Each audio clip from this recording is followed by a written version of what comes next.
नमस्कार दोस्तों, चैनल पर नए हो तो चैनल को सब्सक्राइब कर देना और वीडियो को लाइक और शेयर करके कमेंट भी कर देना। चलिए शुरू करते हैं। बॉलीवुड की शानदार दुनिया में जहां रियल लाइफ रोमांस अक्सर वास्तविक जीवन के रिश्तों के साथ जुड़ते हैं, धर्मेंद्र, जितेंद्र और हेमा मालिनी से जुड़े प्रेम त्रिकोण उद्योग के इतिहास में एक आकर्षक अध्याय बने हुए हैं। यह 70 के दशक का समय था जब फिल्म उद्योग ग्लैमर और साजिश से गुलजार था। उस युग के दो प्रमुख कलाकार जितेंद्र और हेमा मालिनी गांठ बांधने के कगार पर थे। हालांकि नियति के दिमाग में एक अलग स्क्रिप्ट थी। धर्मेंद्र और हेमा मालिनी ने पहले ही कई सफल फिल्मों में स्क्रीन साझा कर ली थी और उनकी ऑन स्क्रीन केमिस्ट्री उनके व्यक्तिगत जीवन में फैल गई थी।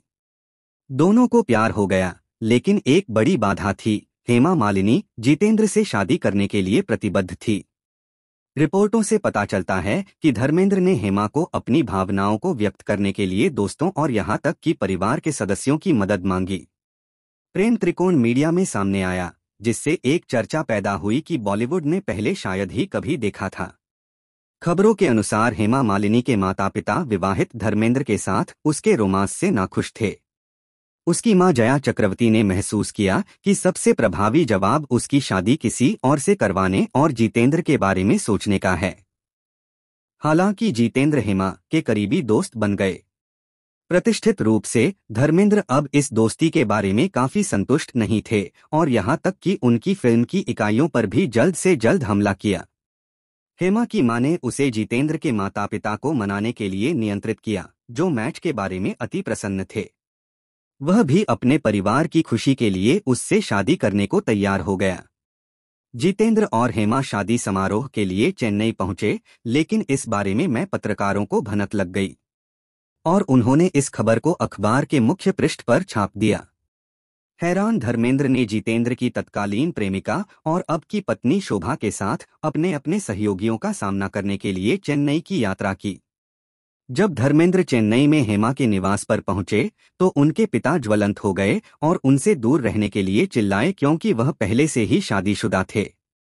बार बार विदा होने के बावजूद शराब के प्रभाव में थोड़ा धर्मेंद्र ने हिलने से इनकार कर दिया और अंततः हेमा के साथ खुद से बात करने की अनुमति दी, क्योंकि हर कोई बाहर इंतजार कर रहा था। धर्मेंद्र व्याकुल और भागों में गिरने के कगार पर हेमा को इस तरह की बड़ी गलती नहीं बनाने के लिए भीख मांगते रहे। बाहर अपना गुस्सा जाहिर करने की बारी शोभा की थी।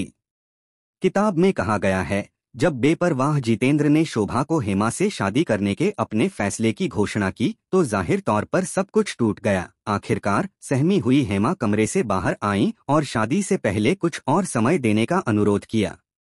हालांकि जितेंद्र और उनके माता पिता गुस्से में थे और अपने रिश्ते के अंत पर थे। उन्होंने उससे कहा कि उसे तुरंत निर्णय लेना होगा। जब हर कोई उत्तर का बेसब्री से इंतजार कर रहा था, हेमा ने चुपचाप अपना सिर हिलाया। यह अपमान जितेंद्र के लिए बहुत ज्यादा था और वह अपने माता पिता के साथ घर से बाहर निकल गए। जितेंद्र ने अपनी गर्लफ्रेंड शोभा से शादी कर ली दूसरी और धर्मेंद्र और हेमा मालिनी हमेशा के लिए एक दूसरे के हो गए।